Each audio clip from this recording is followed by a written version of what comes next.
The text came in at 1:07 a.m. I wasn't asleep. I hadn't been sleeping well for weeks.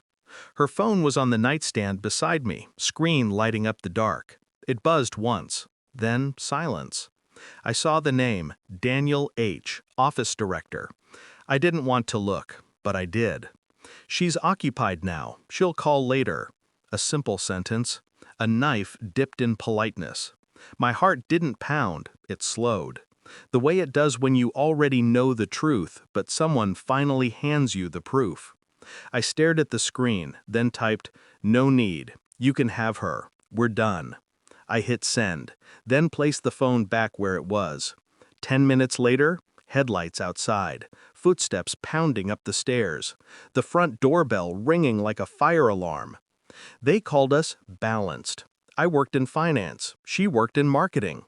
We met at a conference 6 years ago, same hotel bar, same late flight home. She was ambitious, magnetic, hungry for success. I admired that fire. Maybe that was my mistake. Ambition, I learned, has no loyalty. It only has direction.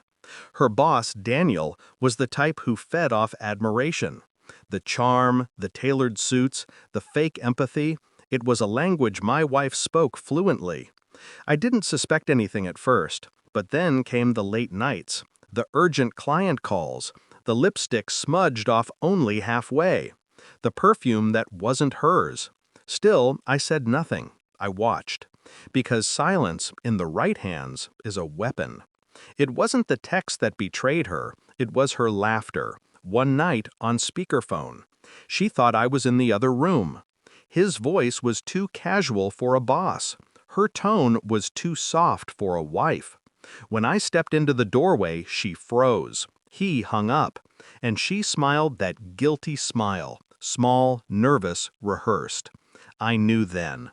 But instead of confronting, I began to prepare. I changed nothing, not my tone, not my schedule.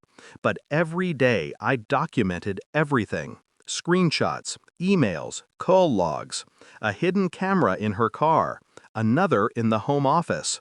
It wasn't paranoia, it was patience. While she worked late, I worked smarter. I transferred assets, redirected investments, closed joint accounts quietly. Her name was on nothing by the time I was done. The house, the car, even her credit cards, redirected to my control. She didn't notice, not then. And then came the perfect storm. I waited for him to cross the line. He finally did, with that text. A man like Daniel doesn't think before he marks his territory. He assumes the husband is asleep. He assumes the wife's phone is safe. That assumption cost him everything. When I sent that message, "You can have her, we're done," he panicked. Because you see, Daniel was married too, to the company CEO's daughter. When the doorbell rang, I was already dressed, calm. I opened the door. There she was, eyes red, makeup smeared, Daniel behind her like a man walking into his own trial. "Please," she said, breathless, "it's not what you think." I stepped aside, let them in, didn't speak, just pressed a button on my phone. The TV flickered on. Security footage rolled. Her car parked behind his office at midnight. Her stepping out. Him following. Then them kissing. The room went still. Daniel's face drained of color. My wife's knees gave out. "Stop it," she whispered. "Please stop it." But I wasn't done. I tossed a folder on the table. Inside, printed messages, hotel receipts, timestamps, photos. "You both deserve each other," I said, "and now you can have each other, permanently." I turned to Daniel. "You might want to tell your wife before the company finds out, or before your father-in-law does." His mouth opened, closed. He left first. She followed, crying. I didn't look back. The next morning, HR called her in. Daniel had resigned. His wife had filed for divorce. The CEO, furious. My wife lost her job the same day. She called me, dozens of times. I didn't answer. A week later, I filed for divorce. She got nothing. Because everything, every asset, every proof was already where it needed to be.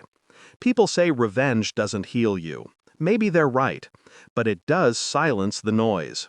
Now, when I wake at 1 a.m., the bed is cold, but quiet, and I can finally sleep. She taught me what betrayal looks like. I taught her what consequences feel like. Funny how the same night can end two lives in opposite ways. She lost everything trying to climb higher. I gained peace by letting her fall. And sometimes that's all revenge really is.